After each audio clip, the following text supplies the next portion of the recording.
여러분들 계속 이어서 하겠습니다. 그럼 한마디로 이 육해군 대장이 조선 총독이 되었다는 거는 여러분들 그 모 만화에 보면은 3대장이 나올 거예요. 뭐 키자루, 아카이누, 아오키즈라는 3대장이 나오는데 이 사람들이 전부 다 조선 총독이 될 수 있는 자격을 갖추고 있겠죠? 실제로 문간 총독은 일제강점기가 끝날 때까지 단 한 번도 없었습니다. 잘 기억해 두셔야 됩니다. 자, 그리고 1930년대에서 40년대가 되면 일본의 통치 방식이 다시 한번 바뀌게 됩니다. 왜 그러냐? 왜? 1930년대가 되면 일본은 전 세계와 전쟁을 하기 시작해요. 1931년에 있었던 만주사변, 1937년에 있었던 중일전쟁, 그리고 그 이후에 있었던 태평양 전쟁까지 일본의 전장터가 굉장히 확대되어 가고 있습니다. 하지만 일본은 땅도 그리고 인구도 전 세계랑 싸우기에는 부족한 상황이었거든요. 그럼 일본은 어떤 방법을 취해야 했을까요? 답은 하나예요. 일본 혼자서 전 세계랑 싸울 수가 없으니까 조선인들을 일본인으로 만들어서 전 세계와 한번 붙어보려고 했던 게 일본의 전략이었습니다. 조선인들을 전쟁터로 끌고 가려면 조선인이라는 민족 자체를 없애버려야 됐겠죠. 그래서 일본은 생각을 합니다. 어떻게 하면 조선의 민족 자체를 어떻게 하면 없앨 수 있는지. 여러분도 알겠지만 지금 국어랑 역사 같은 경우에는 어때요? 수능에서 거의 필수 과목이죠. 선생님은 어렸을 때 이런 생각한 적이 있어요.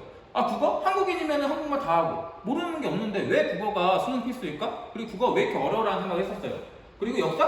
까짓거 그냥 우리나라 지난 옛날 거 배워서 뭐해? 이렇게 생각을 했었는데 일본이 우리 민족 자체를 지워버리기 위해서 했던 방법 중에 하나가 조선의 역사와 조선의 국어를 없애버리는 거였습니다.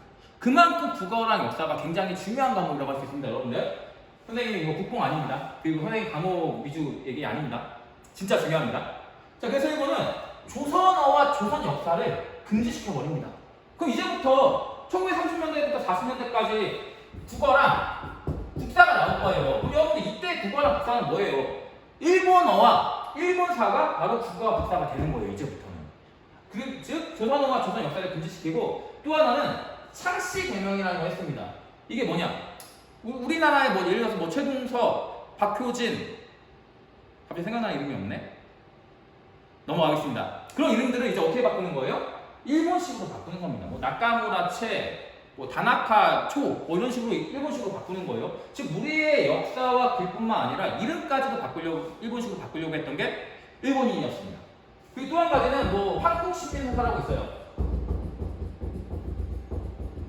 자, 나는 자랑스러운 천황폐하라고 또 일본인들은 그렇게 얘기를 했어요. 천황폐하의 신민입니다라고 하면서 매일매일 이 한국 시민사를 강제로 외우게 했던 게 일본이었습니다. 자, 이렇게 민족 자체를 지우려고 했던 게 일본의 정책이었습니다. 자, 그리고 이거에 대한 저항으로 우리나라는 어떤 걸 했느냐? 1930년대에 김구의 한인애국단이 있어요. 여러분도 선생님이 아까 임시정부에 대해서 얘기해서 알겠지만 초대 임시정부 대통령이었던 이승만이 탄핵을 당하게 됩니다. 민족대표회의가 아니라 죄송합니다. 왜 이러지? 국민대표회의 1923년에 있었던 국민대표회의 이후에 이승만이 탄핵당하고 외교 독립론에 대한 외교 독립론이 정말 답이 없다. 이거는 노답이다라는 그런 의견들이 강해졌기 때문에 임시정부가 굉장히 실체가 됩니다. 그리고 임시정부가 실제로 거의 없어지다시피 한 게 1920년대 후반의 상황이었어요. 이러한 임시정부의 꺼질 것만 같았던 불꽃을 다시 한번 살리는 분이 바로 백범 빙구 선생님입니다. 이 백범 빙구는 한인애국단이라는 단체를 만들어서 이공창의 일항 폭탄 투척 의거를 지시했고요. 일항이 지나가는 마차에 폭탄을 던져서 일항을 죽이려고 했습니다.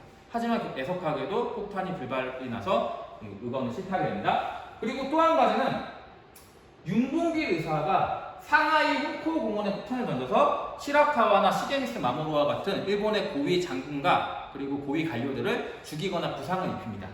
여러분들 이 윤봉길 의사의 의거가 왜 중요한지 알아요? 이전까지만 해도 임시정부 거의 없어질라 말라 했다고 했었죠. 해체되기 직전이었습니다. 근데 이 윤봉길 의사의 의거 이후에 당시 중국 국민당의 대표였던 장제스가 이렇게 얘기를 해요. 중국의 100만 대군이 하지 못한 일을 조선의 청년 한 명이 해주었다라고 하면서 임시정부에 어마무시한 지원을 해주게 됩니다. 이 다음부터는 중국이 임시정부를 지원해주기 때문에 임시정부가 더 이상 자금난에 시달릴 일이 없이 우리나라의 독립을 위해서 활약하게 됩니다. 그리고 이러한 윤봉길 의사의 의거가 있었기 때문에 나중에 카이로 회담에서 우리나라의 독립을 최초로 약속해주게 된 이유도 바로 이 윤봉길 의사의 일거였습니다. 그렇기 때문에 우리가 사실 독립운동가 하면 제일 먼저 떠오르는 분 중에 한 분이 누구예요? 윤봉길 의사죠. 그 이유가 솔직히 선생님은 이렇게 생각을 해요. 이봉창 의사도 같이 목숨 걸고 윤봉길 의사도 목숨 걸고 목숨을 바쳐서 독립을 위해 힘썼는데 우리는 이봉창 의사는 애석하지만 독립운동 훈장 몇 등급이에요? 2등급이에요. 윤봉길 의사는 1등급입니다. 사실 나라를 위해서 목숨 바친 거는 똑같았는데 이런 결과 때문에 등급 훈장의 차이가 난다는 거는 좀 마음이 아픈데 그래도 우리는 이 한인 애국단의 활동 덕분에 나중에 승전국에까지 들어가게 되는 엄청난 이 스노우볼이 들어가게 됩니다. 잘 기억해 두세요. 윤봉길 의사의 이거 이후에 중국 정부가 인정부를 지원하게 된다는 사실 반드시 알고 있어야 됩니다. 자, 이렇게 윤봉길 의사의 의거입니다. 한일 애국단에 선서를 한 다음에 상하이 오크공원에서 폭탄을 던졌고, 네, 시라카와 같은 대장입니다. 포스타. 수많은 일본 장성들이 사살하고 혹은 부상을 입혀서 중국 장개스 정부가 이 다음부터 임시정부를 지원하게 됩니다. 잘 알고 있어야 됩니다. 아이고, 이게 네.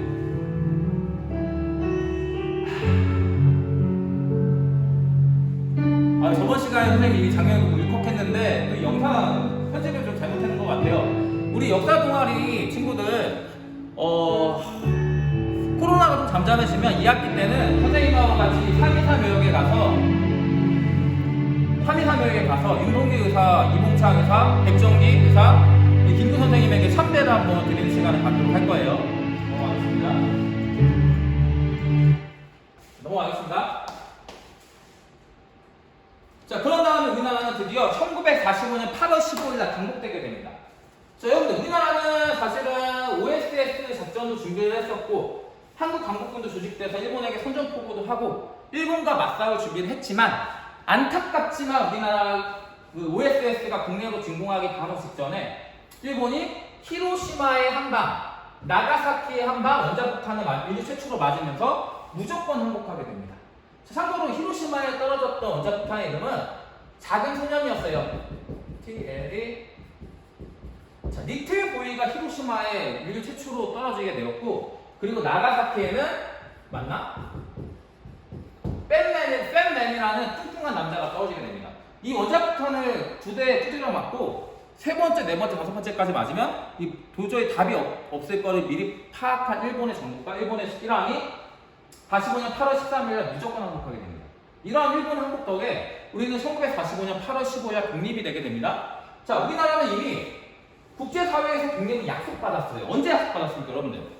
바로 카이로에서 열렸던 국제회담에서 이때 참석했던 국가가 미국, 영국, 중국이었어요. 그럼 여러분들, 우리나라 독립시켜주자고 누가 얘기했겠어요? 미국이 했겠어요? 아니면 영국이 했겠어요? 바로 중국 정부가 우리나라 독립시켜주자고 합니다. 이때 중국 대표로 갔던 사람이 누구냐면 장제스였어요. 그 장제스가 한국의 독립운동의 의지를 얘기합니다. 한국의 청년 한 명은 자신의 목숨까지 바쳐서 국가의 독립을 위해 이렇게 희생했습니다라고 얘기를 했기 때문에 이때 미국과 영국과 중국이 카이로 회담에서 우리나라의 독립을 최초로 약속하게 됩니다. 최초.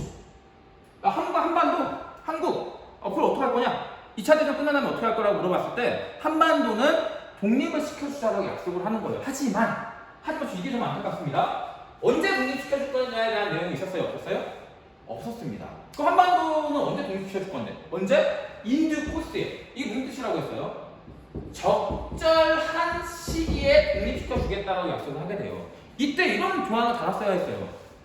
한반도는 일제가 편안한 동시에 독립시켜주겠다라고 했으면은 이런 문제가 안 됐을 거예요. 하지만 적절한 시기에 독립시켜주겠다라는 약속을 했기 때문에 문제가 나중에 생기게 됩니다. 이 적절한 시기가 언제냐에 따라서 우리나라의 독립 시기가 달라지거든요.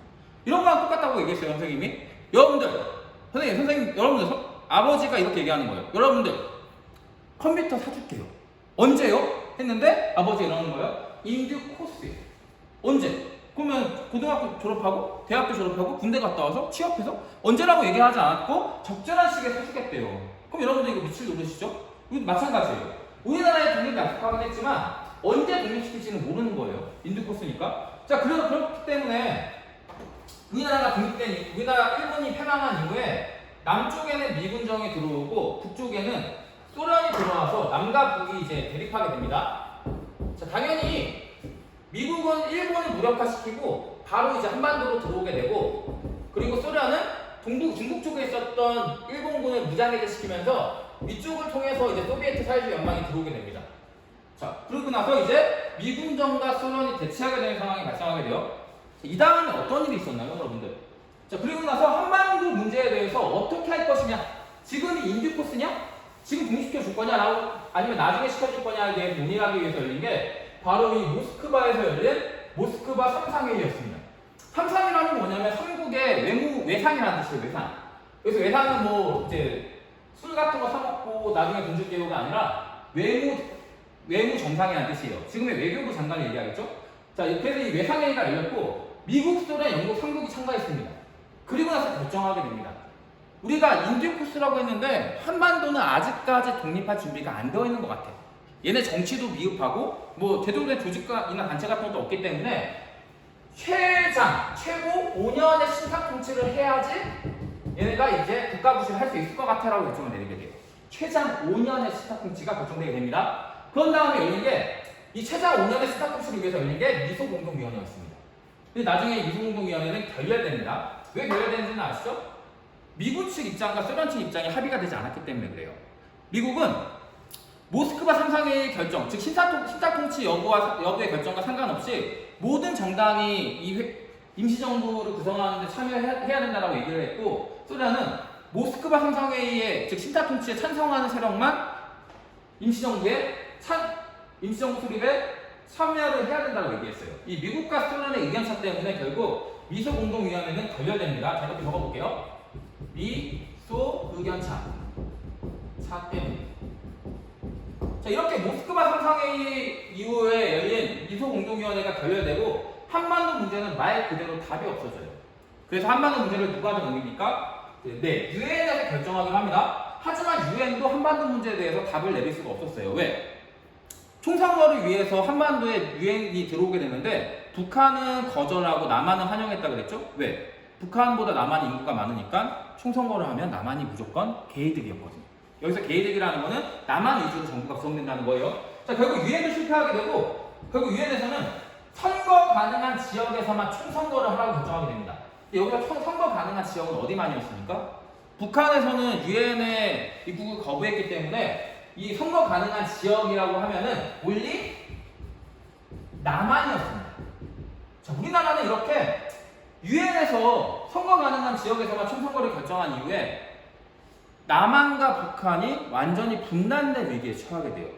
이때 민족 지도자 한 명이 어떤 결단을 내는지 우리 한번 같이 봐보도록 할게요. 자, 나는 통일된 조국을 건설하려다 38도선을 베고 쓰러질지언정 일신에 구차한 안위를 취하여 단독 정부를 세우는 데는 협력하지 아니하겠다. 3천만 동포 자매 형제여, 건전한 조국을 위해 다 한 번 더 깊이 생각하라. 누가 한 말입니까, 여러분? 100번 김구 선생님이 말씀하신 거예요. 진짜로 유엔 소총의 결과 선거 가능한 지역에서만 총선거를 하라는 결정이 내려지자 김구 선생님은 우리 민족이 분단된 위기 상황에 놓였다고 여실히 느끼게 됩니다.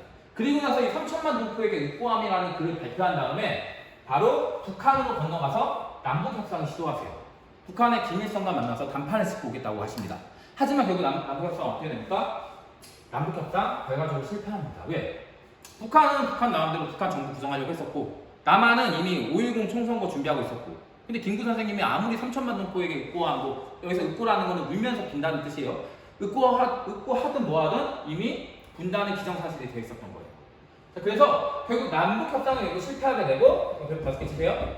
결국 5월 10일 날 1948년 5월 10일 총선거로 인해서 남한 단독 정부가 수립되게 됩니다. 그리고 같은 해 9월 9일 날 조선민주주의인민공화국, 즉 북한 정부가 수립되게 됐고, 결과적으로 우리나라는 빼박 텐트로 분단되게 됩니다. 이게 분단까지의 과정이었습니다. 자, 그리고 나서 분단되고 나서 2년 후에 우리나라는 최악의 상황에 직면하게 됩니다.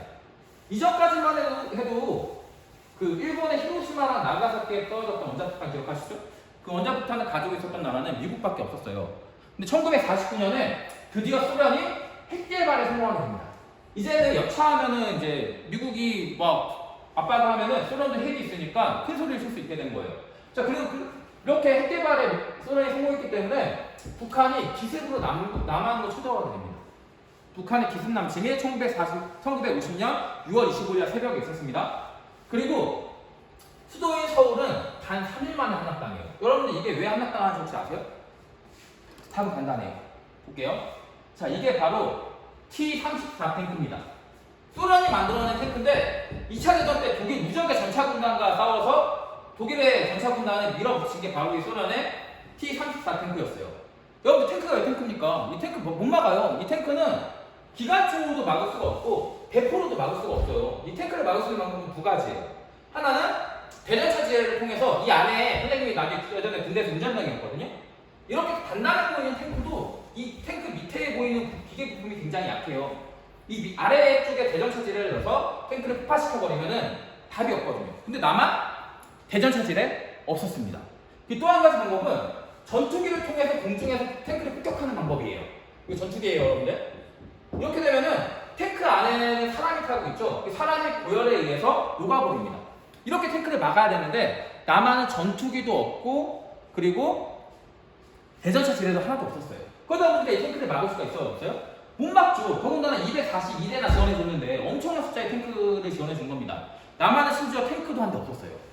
그러다 보니까 수도 서울이 3일 만에 쭉쭉쭉 밀려버리는 거예요. 그리고 어디까지 갔냐?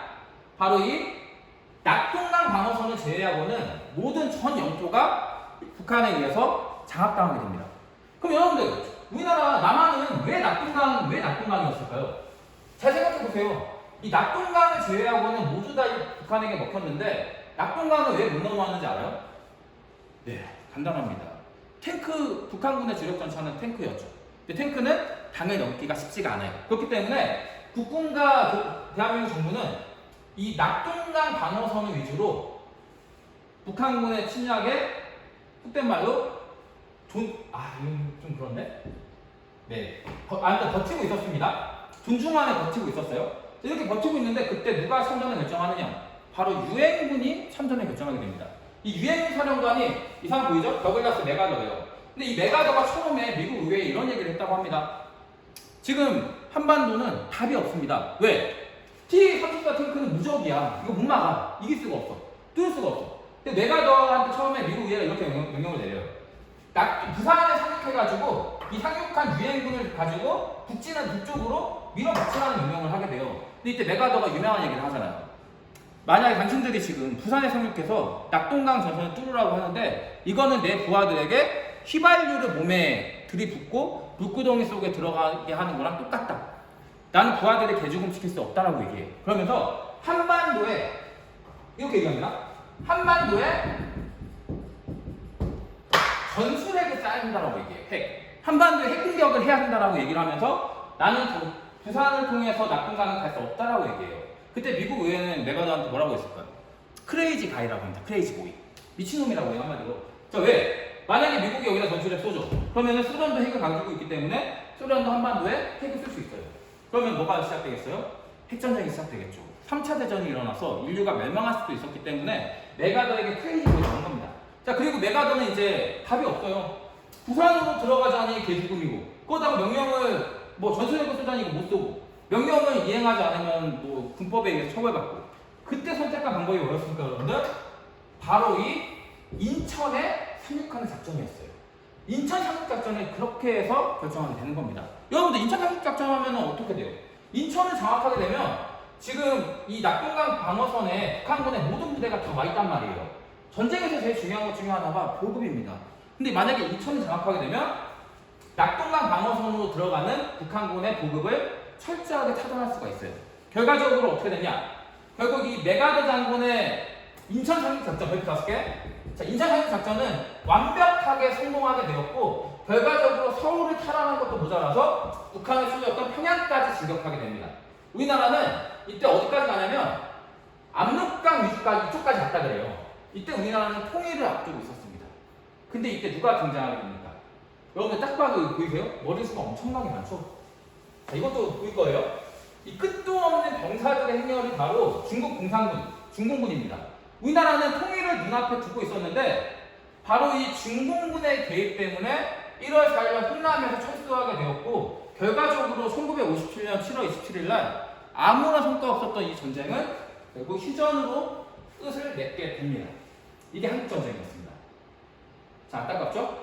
자, 그 다음에 우리가 볼 것은 민주주의의 발전이에요. 대한민국의 초대 대통령이 누구였어요? 이승만이었죠. 근데 이승만의 자유당이 장기 집권을 시도합니다.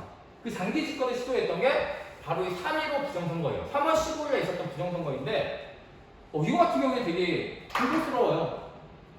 자유당이 어떤 마을에 가서 이렇게 얘기하는 거예요. 이 마을에는 유권자가 200명이 있다. 내가 내일 그 3월 15일 이후에 3월 16일에 투표하면 깔 건데 여기서 만약에 이승만과 이기붕에 대한 표가 200표가 아니라 199표가 나온다. 그럼 그 한 명은 빨갱이이기 때문에 이 마을에 누가 빨갱이인지 모르잖아요. 그래서 이 마을에 있는 모든 사람들을 다 죽여버리겠다라고 협박을 하는 거예요. 그러다 보니까 이 사람도 어떻게 했겠어요? 3.15 부정선거에 여러 가지 방법이 있는데 그 중에 하나가 이렇게 시민들이 협박하는 거였어요. 실제로 수많은 사람들이 이 협박에 못 이겨서 자유당을 찍어주기도 했었고, 그리고 또 어떤 마을 같은 경우에는 아예 사람을 2명씩, 3명씩 한 조로 만드는 거예요. 원래는 여러분들 선거의 원칙 중에 하나가 뭐예요? 비밀투표였죠? 보통 선거이고. 근데 이 조장이 나머지 3명 사람의 표를 받는 거예요. 자, 지금 이기붕 찍었어? 자유당 찍었어? 이승만 찍었어? 이렇게 받은 다음에 이 사람이 대표를 확인한 다음에 표를 집어넣는 거예요. 말도 안 되죠. 어떻게 비밀투표에서 이럴 수가 있어요? 근데 실제로 자유당이 이런 식으로 부정선거를 했었는데 이럼에도 불구하고 당선이 안 될 것 같은 거예요. 혹시나 모르는 불안감. 그래서 어떻게 했냐면 투표하면 예를 들어서 1000명, 유권자가 1000명이 있는데 여기에다가 800표를 집어넣는 거예요. 자유당으로. 나중에 투표하면 까니까 몇 표가 나오겠어요? 1800표 정도가 나왔겠죠. 물론 기권자를 빼면 한 1500표 정도? 유권자가 1000명인데 1500표 이상이 나오는 거예요. 당연히 이거 말도 안 되죠. 그래서 일어난 게 4.19 혁명이었습니다. 4월 19일에 있었던 이 4.19 혁명의 결과 보세요. 이승만이 하야하게 됩니다. 여러분도 알겠지만 우리가 얼마 전에 이런 게 있었잖아요. 누구 하야하라, 누구 뭐 물러나라 했는데 이분 하야 안 하고 탄핵당하셨죠. 근데 이승만 대통령 같은 경우에는 국민들의 요구사항에 이렇게 답변하십니다. 국민들이 원한다면 대통령을 하지 않고 대통령에서 물러나겠다라고 하시면서 그 국민들의 요구에 맞춰 하야하게 됩니다. 그리고 나서 우리나라는 민주주의가 되는 줄 알았어요.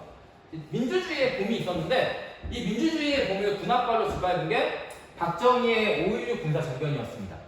박정희는 장기 집권을 위해서 유신헌법이라는 말도 안 되는 독재법을 만들었고요. 이 독재 정권을 유지하다가 결국 1979년 10월 26일 날 김재규에 의해서 사살당하게 됩니다. 자, 그리고 나서 이제 또 박정희가 죽고 나서 드디어 민주주의가 오는구나 하고 서울의 봄이 있었는데 이 서울의 봄을 또 한 번 짓밟아버린 게 12.12 사태를 일으킨 전두환이었습니다. 이 전두환의 독재 정권이 지금 유지가 되는 거예요. 그러다가 우리나라가 오늘날 같은 민주주의가 언제 완성되었냐? 그게 바로 이 1987년 영화도 있었죠? 1987년에 있었던 6월 항쟁입니다. 대통령 집권제를 등치하게 됩니다. 같이 가볼게요. 다 왔어요 이제. 자, 이때 배경은 뭐가 있었냐? 박종철이라는 서울대 학생이 있었어요. 이 박종철이라는 서울대 학생이 민주주의를 요구하면서 시위를 하자 남영동이라고 영화도 있었잖아요. 그 남영동에 있었던 그 국가 기밀을 취급하는 기관에 이 학생이 잡혀왔는데 경찰에서는 이렇게 발표를 했어요. 학생이 앉아있는 상태에서 책상을 팍 하고 쳤더니 학생이 놀라서 억 하고 죽었다라고 발표를 했는데 알고 봤더니 박종철의 그 시신을 부검의 결과 소견에 의하면 물고문과 전기고문을 했다라는 정황이 발견됐어요. 이 박종철의 고문치사 사건 이후에 시민들이 난리가 납니다. 박종철을 살려내라. 그리고 호황철폐 독재타도라는 구호를 외치면서 시민들이 이제 일어나기 시작하는 거예요. 이게 바로 6월 항쟁입니다. 여기서 호언이라는 건 뭐냐면은 기존까지만 해도 이 헌법에 어떻게 나와 있었냐? 대통령 선거는 국민들이 직접 뽑는 직선제가 아니라 간선제였거든요. 이 간선제를 철폐하고 직선제 독재를 타도고 대통령 직선제로 만들어주세요라고 요구했던 게 바로 6월 항쟁이었습니다. 그리고 이때 누가 나왔냐면 넥타이 부대까지 등장하게 돼요. 우리 아버지들이 우리 민주주의를 위해서 넥타이를 풀어 헤치고 나와서 민주주의를 요구하게 됩니다. 결과적으로 이 민주화 요구에 정부는 더 이상 버틸 수가 없었고 전두환이 드디어 지금은 대통령직이 박탈당했습니다. 전두환 씨가 드디어 항복선언을 하게 됩니다. 그 항복선언이 뭐냐면 대통령을 간선제에서 어떻게 바꾼다? 대통령은 국민들이 직접 뽑는 직선제로 바꾼다는 거예요. 자, 이게 6월 29일에 있었던 6.29 선언인데 이때 이후부터 이게 1987년이라고 그랬죠? 1987년 6월 이후부터 2020년 오늘이 7월 6일인가? 7월 6일까지 우리나라는 대통령 직선제 국가에 살고 있습니다. 그럼 여러분들 과거에는 대통령을 어떻게 뽑았다는 거예요? 통일주체 국민회의나 대통령 선거인단과 같은 국회의원들 몇 명에 의해서 대통령이 선출되었어요. 근데 이렇게 국민들이 직접 투표하고 그 한 표에 소중한 한 표에 의해서 대통령이 선출되는 거는 1987년 이후부터입니다. 잘 알고 있어야 됩니다, 여러분들. 자, 이게 당시의 사진이에요. 이분 같은 경우에는 연세대학교 학생이었던 이한열 열사입니다. 체류탄이 머리에 맞아서 그 체류탄 핀이 뇌에 박혀서 돌아가셨던 민주화 열사 중에 한 분이에요. 자, 그리고 이때 보면은 그 6월 항쟁의 구호입니다. 직선제로 민주정치를 이제 되찾자라는 구호인데 6월 항쟁은 대통령 간선제에서 직선제로 바꾸는 걸 요구했던 민주화 노동이었습니다.